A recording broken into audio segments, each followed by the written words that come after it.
तो आसमान से लगातार भारी बारिश हो रही है। और यहीं पर सीन में साकुरा की एंट्री होती है। साकुरा बेचारा वहीं खड़ा है, डरा हुआ, सहमा हुआ। हाँ, उसके चेहरे पर खौफ एकदम साफ देखा जा सकता है। उसे यही डर है कि कहीं ये दोनों राक्षस अचानक फिर से ना उठ जाएं और दोबारा एक दूसरे की जान के प्यासे ना हो जाएं। जो कि बहुत नेचुरल रिएक्शन है। लेकिन एंडो का रिएक्शन एकदम अलग है।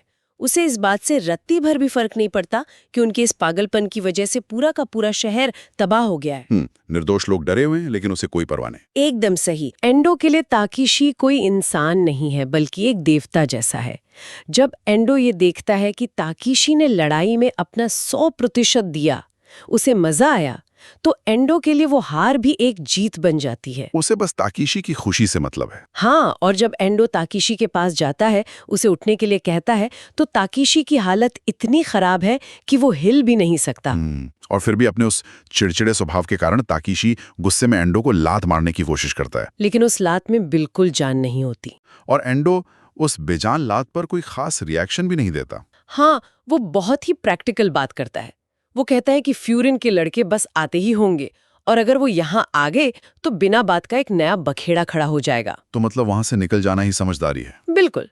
और ताकीशी भी बहुत ही शांत और थके हुए स्वर में अपनी एक इच्छा जताता है। हाँ, वो कहता है कि वो बहुत गंदा हो चुका है और उसे नहाने और आराम करने का मन कर रहा है, जिसके बाद एंडो उसे अपने कंधों पर उठा लेता है। और जब एंडो ताकीशी को अपने कंधों पर उठाकर ले जाने की कोशिश कर रहा होता है, ठीक उसी समय उमेमिया को होश आ जाता है। उमेमिया कहता है कि वो ताकीशी से मिलने जरूर आएगा, क्योंकि उनके बीच एक डील हुई थी। एंडो सोचता है कि उमेमिया सच में पागल हो गया है। वो हैरान होता है कि ये इंसान शहर बर्बाद करने वालों से मिलने की बात कैसे कर सकता है। लेकिन उमेमिया गुस्सा करने के बजाय एंडो की तारीफ करता है। हाँ, उमेमिया कहता है कि एंडो में सुधार आया है, क्योंकि उसने पहली बार अपने अलावा किसी और के बारे में, यानी ताकीशी के बारे में सोचा है। बिल्कुल। और इसके बाद ताकीशी अपनी उस पुरानी डील के तहत उमेमिया से अपना पहला सवाल पूछता है। वो पूछता है कि एक दूसरे को उल्टा सीधा बोलने या नाम बिगाड़ने में आखिर क्या मजा आता है। उमेमिया बहुत गहराई से समझाता है। वो कहता है कि दुनिया में अच्छा खाना या नई जगह घूमना ठीक है, ये सब अच्छी बातें हैं। हाँ, वो तो है। लेकिन सबसे बड़ी खुशी तब मिलती है जब कोई ऐसा इंसान आपकी जिंदगी में आए जो आपकी कल्पना से एकदम परे हो, जो आपको पूरी तरह बदल कर रख दे। राइट? बिल्कुल। और उमेमिया ताकीशी को ये भी समझाता है कि जो चीजें ताकीशी को पहले बिल्कुल नापसंद थी, जैसे कि ये बारिश, हाँ, वो बारिश अब उसे अचानक से अच्छी लगने लगी है।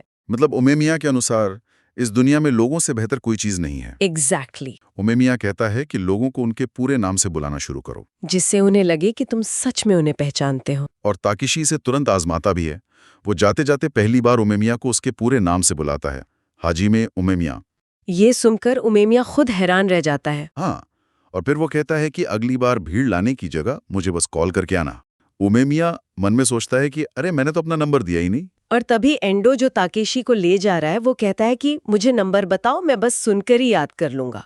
उमेमिया उसे टैलेंटेड कहता है इस बात पर। और इसके बाद ताकेशी एंडो की पीठ पर जाते हुए कहता है कि वो अब नए लोगों को ढूंढेगा। और वो पहली बार एंडो को उसके पूरे नाम से बुलाता है, यमातो एंडो। ये सुनते ही एंडो अंदर से बेहद खुश हो जाता है। हाँ, उसका चेहरा देखने लायक होता है।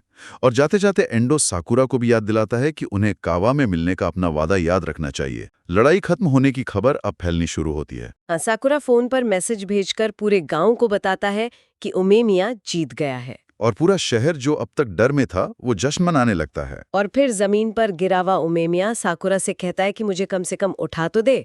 साकुरा उसे उठाता है और लड़ाई की जो लपटें थीं, वो पूरी तरह शांत हो चुकी हैं।